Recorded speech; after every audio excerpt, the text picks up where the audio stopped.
on our own. So the story I was telling you, this man from the village decides, I'm going to the city. They warned him and told him, you know, if you are going to go to the city, there are many shrewd people there.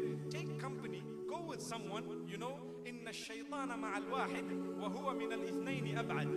Shaitan is closer when you are traveling alone to you, because then there is no one watching you.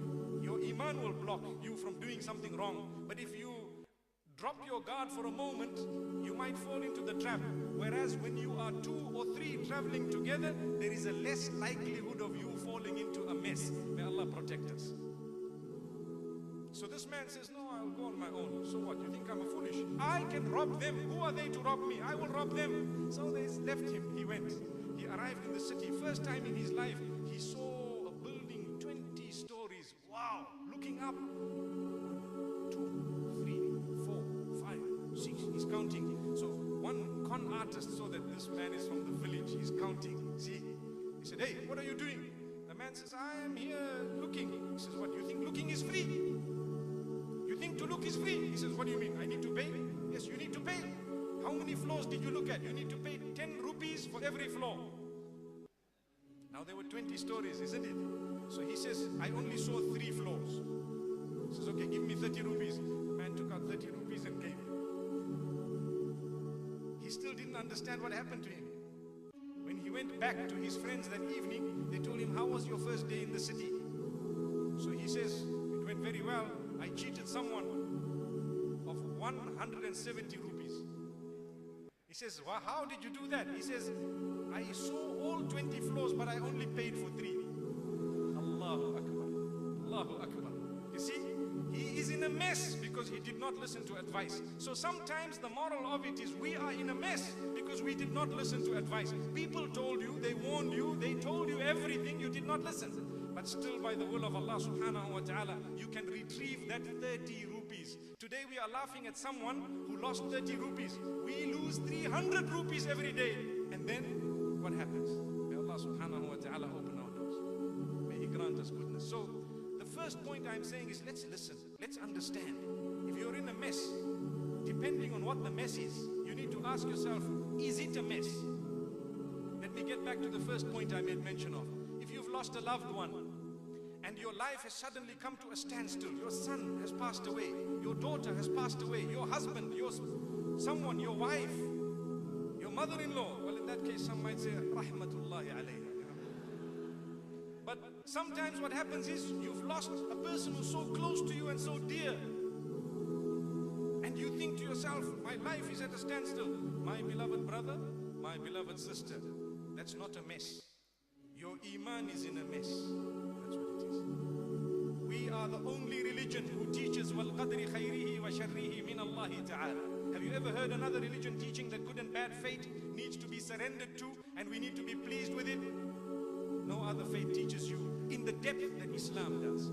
So for that reason, remember, when you surrender to the law of Allah and you surrender to the decree of Allah subhanahu wa ta'ala, sometimes what you would have considered a mess is actually not a mess, but it is actually a point of your entry into Jannah through sabr. And this is why Allah subhanahu wa ta'ala says, Ya ayyuhalladhina amanu ista'inu bis-sabri was-salah, inna Allah ma'as-sabirin. O you who believe, seek assistance through patience and through prayer, for indeed Allah is with those who bear patience. Allahu Akbar. Allah is with those who bear patience. You will find the assistance of Allah rushing in your direction because you are a person who had sabr.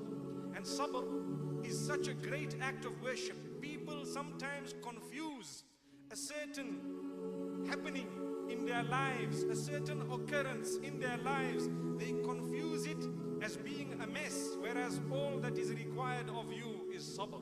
And Allah sometimes only allows those whom He loves to engage in sabr because He loves them. Because He says in the Quran, إِنَّمَا يُوَفَّى الصَّابِرُونَ أَجْرَهُمْ بِغَيْرِ حِسَابٍ.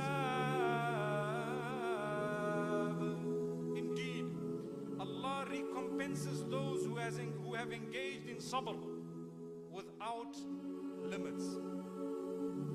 The reward of those who engage in sabr is limitless. It depends on you.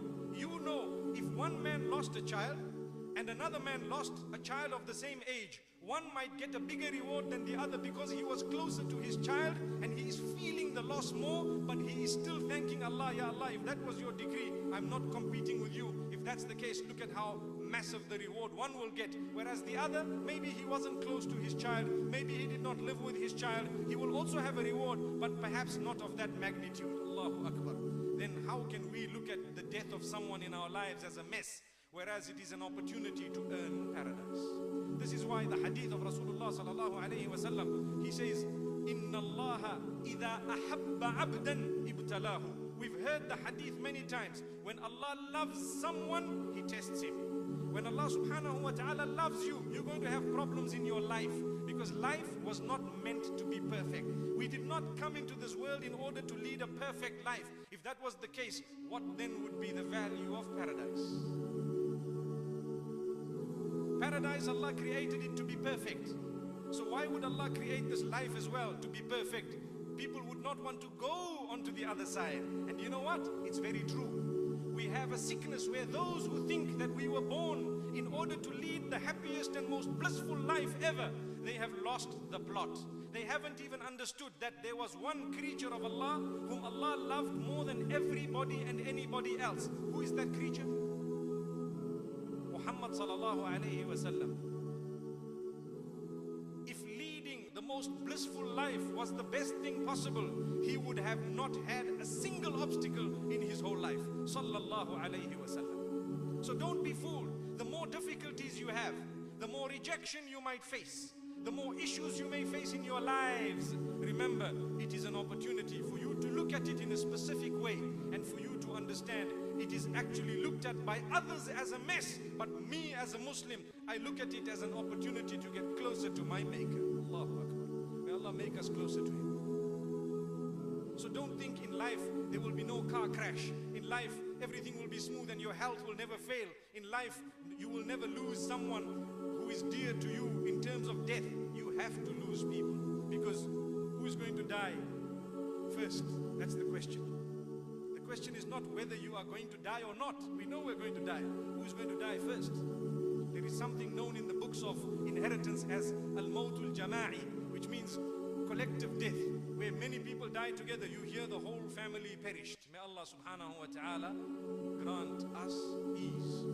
I was in Qatar not just a few days ago.